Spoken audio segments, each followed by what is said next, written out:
just coincidentally, I was there with our UN ambassador on the Chad side of the border at questioning refugees and the toll on the civilian population in Darfur as it was when I was there in 2005 with the Secretary of State at the time, Condoleezza Rice.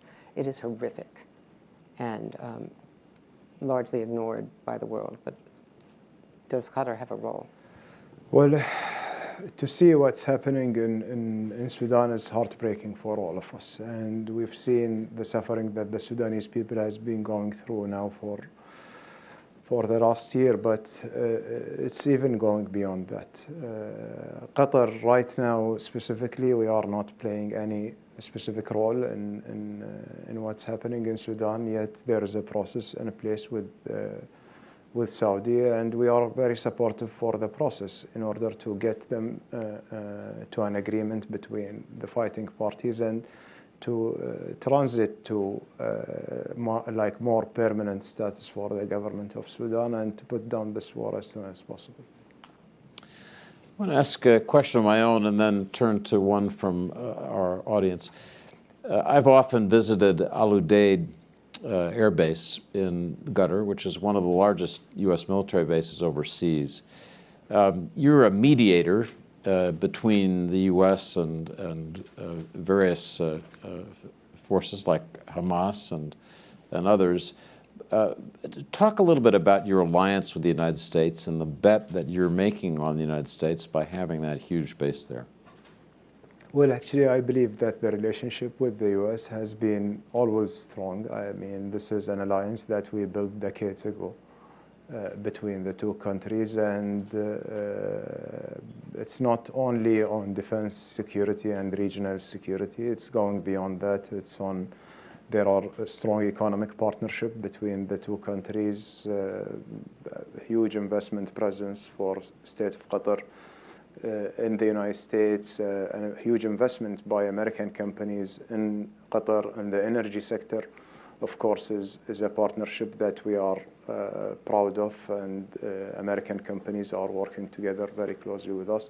In the area of education, with 6 American universities being in Qatar and serving as a hub for the region to be provided with the U.S. education within the region. So this relationship has been always very stable, very strong, very institutional, and that's what safeguarded the relationship. Of course, when we see that we are helpful and we can provide support for the U.S. in different conflicts, we always, of course, look at this as an opportunity just to strengthening the bonds between our two countries. And I believe that this is something good for Qatar to have reliable partners such as the United States, but also good for the United States to have a reliable partner like the State of Qatar. Let me just paraphrase this question from Yad Shamal. How can the existing diplomatic and mediation be stepped up to get us from where we are, which is conflict, worsening conflict, to peace and stability? Do we need an international conference? Do we need a greater role for the UN? What more can be done to bring this home? Well, I think that there is an ongoing regional efforts right now together with some international partners in order to see what's the way forward. I think that all of us, we are very much calibrated toward how to seize the opportunity right now and to put everything on a track and to go toward a two-state solution and a peaceful resolution in the entire region. Just let us picture this. If we can put an end for this conflict that's been lasting for a decade, the entire face of the region will change.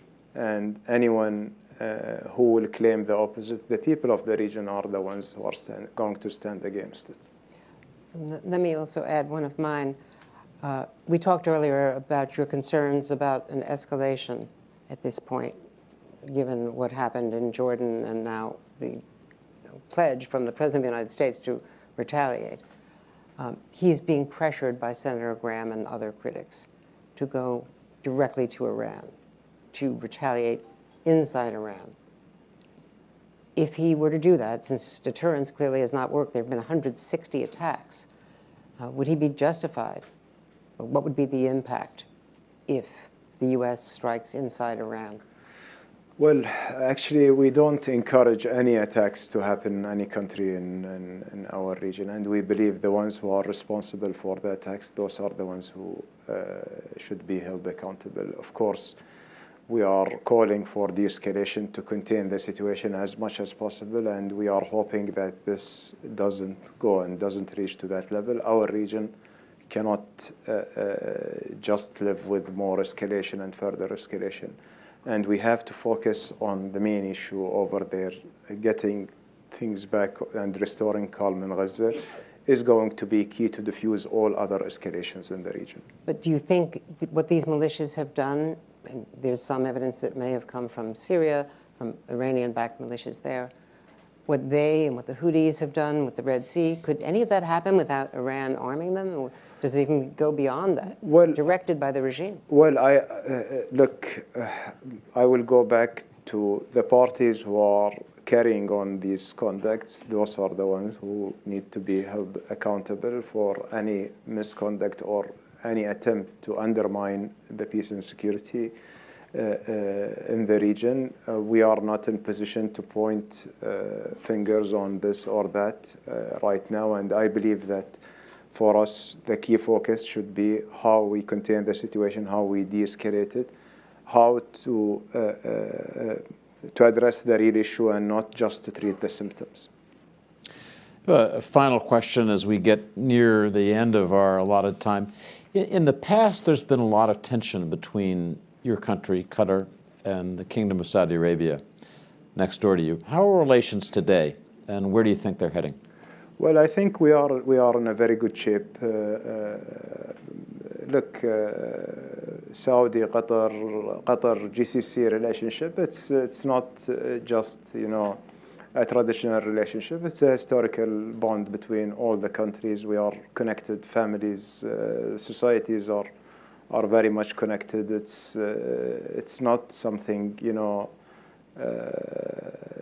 it go through some difficulties from time to time. We understand this. We are trying to deal with it in a wise manner and to overcome it and to look, for a better future. Our relation with Saudi right now is very good, very strong. We are working together very closely when it comes to the conflict now in Gaza as well, and also on a bilateral level. I think the collaboration between Qatar and Saudi has been improving a lot in the past few years. And this is what we are focusing on, how to make sure that GCC relationship always protected, always safeguarded, and how to build an area of common interest between all of us in order to avoid any differences in the future. Well, thank you so much on behalf of myself, NBC News, and of course the Atlantic Council here welcoming us. David. So, Sheikh Mohammed, I last talked with you at Doha.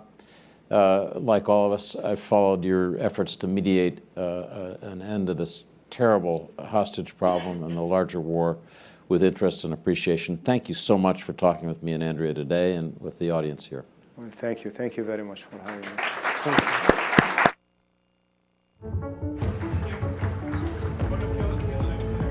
you. Ladies and gentlemen, please stay seated as the Prime Minister...